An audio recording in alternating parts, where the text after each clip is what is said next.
All right, ladies and gentlemen, Fab's in the house, and welcome back to the channel. Today I'm in the house with the Christensen Knifeworks EDC Tyrant right over here on the table. I'm gonna check it out. Well, usually, guys, what I'm telling you to check out is fablades.com, at Fablades on Instagram. Check the comment section. There's like a red box which says subscribe. Smash that box right over there. Look at this. This fella comes with a little bit of padding, a little bit, microfiber cloth, pretty cool orange and green CK branded pouch. Inside you're gonna find your certificate of authenticity, a little bit of warranty right over here, and of course you're gonna find this fella, which is surprisingly good. It is I say surprisingly because it's a simple one, but it's very well made. There's a couple things I like about this fella, but first of all, let's check the size. You get 8 centimeters for cutting edge and 11 for the handle. You get a 19 and a half overall length, which means that the large Sebenza is going to be pretty much like that. And this is a small Sebenza. There you go, 21, by the way. I'm not gonna show you many knives because some of you guys complained. Some of you guys love the showing off. I'm just gonna show off a couple Shiro, Hattie, Magnetic, and Neon, which is pretty much the size of this Tyrant. So titanium frame lock. It is a pretty cool standoff deployment method knife. Gorgeous grind, simple handle, plain Jane, titanium. You have a little bit of a hint of color with this dark clip right here. Pretty cool. And this thing is just like the action. There's a couple of things I love. One is the action. The other is the grind. And these are like nailed down, like really to the T. So let's check out the handle first. You see you see these lines right over here, maybe. Yeah, these are machining lines, but they create kind of like a nice looking surface. It can't feel it, but definitely, I don't know. But you see those lines, right? It creates a nice effect in person. Then you have a simple construction over here, just two slabs of titanium. There is no internal skeletonization. There is no chamfering on the inside, just a little bit on the outside.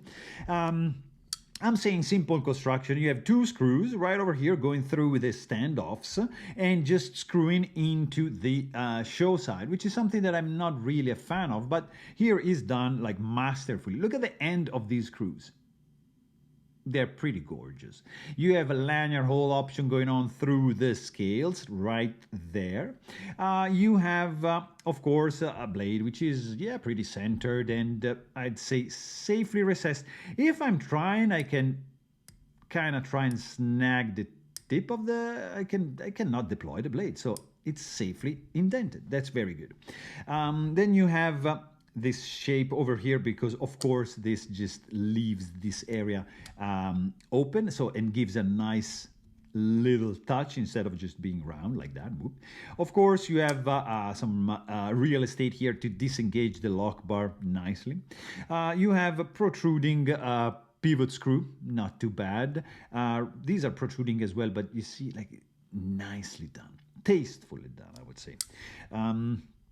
The external cutout has two, like, kind of like a dovetail kind of thing going on, and it's external, of course. There's no stainless steel lock face insert, as you can see, no lock bar stabilizer, so you can overextend the lock bar, but you have the pocket clip, which is holding this part a little bit more in place, so just be careful, right? What else can we say about the handle? I think this is pretty much it. Pretty simple construction. There's not gonna be any maintenance video for this one because I feel lazy, and what is going on with the blade is truly spectacular. I really love the grind on the blade. You have some jimping, which is not really effective. There's not much bite to it, but it looks good, nice and geared up. Dual thumb studs for a fantastic deployment of this blade. Ooh, this is firing like a rocket. Beautiful. The Swedge starts right after the thumb stud and it just reaching the tip of the blade just a little bit down. Look at that. Look at that point of intersection on this side, and on this side it's not like super symmetrical, but still not too shabby, right? So nice Swedge, which just leaves a little bit of meat exposed. You have a hollow grind, very, very deep satin flats and perpendicular lines, and I just cut myself a little bit. It means it's sharp. 3.7 is the thickness of the stock, and 0.2 millimeter is the thickness behind the edge of this fella. So very thick stock, kinda, I mean thick stock, super thin behind the edge. Christensen Knifeworks logo is showing off right over here on the hollow grind, sterile looking on the lock side for this CTS XHP steel, guys. Really, really cool. We didn't check the weight for this fella because we said there's no internal skeletonization, so maybe there's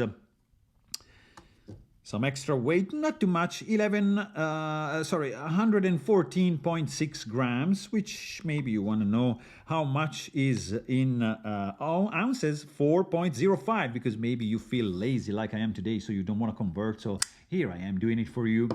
So I said the grind is fantastic, I love it, it's just very well executed in my books, I love it. Also, I said what I love about this fella is the action. This guy is running on bearings, and this is the action, guys. It's just something, I don't know how to express the speed with which this blade gets deployed. Like, instantly, with a reverse flick like so, I hope you can hear the difference in sound. Like, let me see. Lower, higher. I mean, with the thumb stud, of course, is the favorite method to deploy this blade because it's just like so naturally occurring right here, beautifully positioned. This thing fires like a crazy. Beautiful action. The grip is good, but I have a little bit of a reserve here because this part is kind of sharp and digs right over here when you squeeze it. If you do a reverse grip, it's fine. There's nothing here, works very well. But in this position, if you squeeze, this kind of digs into a little bit, not too much bite for the jimping right there, not much flexing going on. This feels like sturdy, nothing rattling. It is a solid one. For sure, guys, really, really solid. It's well made. The action, as I said, is just like ridiculously fast. Like you can deploy with 2 fingers, and it's just like really. I should do like a slow motion and time the opening to really realize how fast this thing is. And yeah, one day maybe, if I have time, I'm gonna do that. But still, this guy is running on bearings, and there is no decent ball ramp, as you can probably hear. There is a kind of a little bit actually, but really it's not that effective. Internal stop pin right over here. There's no drop shot action, but just a little nudge is gonna be sufficient to get this blade in the closed position. But I mean, look at this, guys. This fella looks pretty good, has an awesome action. It's a simple build, but still rocks very hard. So there you have it. Really hope you guys enjoyed this video. Thanks for watching and stay tuned.